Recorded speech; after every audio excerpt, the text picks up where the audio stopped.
सुरगुरुं वन्दे जगत्कारणं वन्दे पन्नगभूषणं मृगधरं वन्दे पशूनां पतिं वन्दे सूर्यशशाङ्कवलिनयनं वन्दे मुकुन्दप्रियं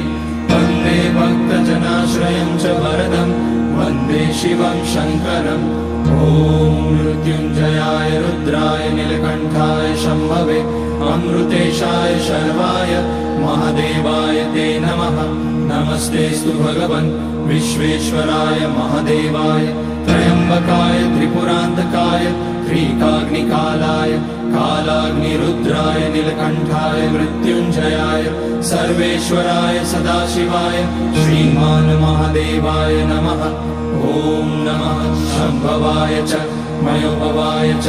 नमः शङ्कराय च मयस्कराय च नमः शिवाय च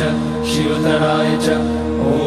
त्र्यम्बकं यजामहे सुगन्धिं पुष्टिवर्धनम् उर्वारुकमिव बन्धनान् मृत्योर्मुक्ष्यमामृतात् नागेन्द्रहाराय त्रिलोचनाय भस्माकराय महेश्वराय नित्याय शुद्धाय दिगम्बराय तस्मै नकाराय नमः शिवाय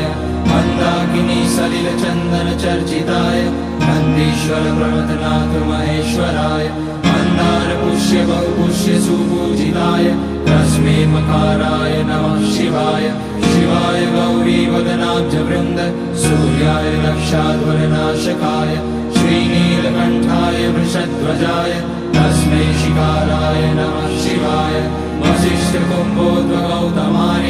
मुनीन्द्रदेवार्चितशेखराय चन्द्रार्कवैश्वानरलोचनाय तस्मै वकाराय नमः शिवाय यज्ञस्वरूपाय जटाधराय पिनाकहस्ताय सनातनाय दिव्याय देवाय दिगम्बराय तस्मै यकाराय नमः शिवाय पञ्चाक्षरमिदं पुण्यं यः पठेत् शिवसन्निधौ शिवलोकमवाप्नोति शिवेन सह मोदते।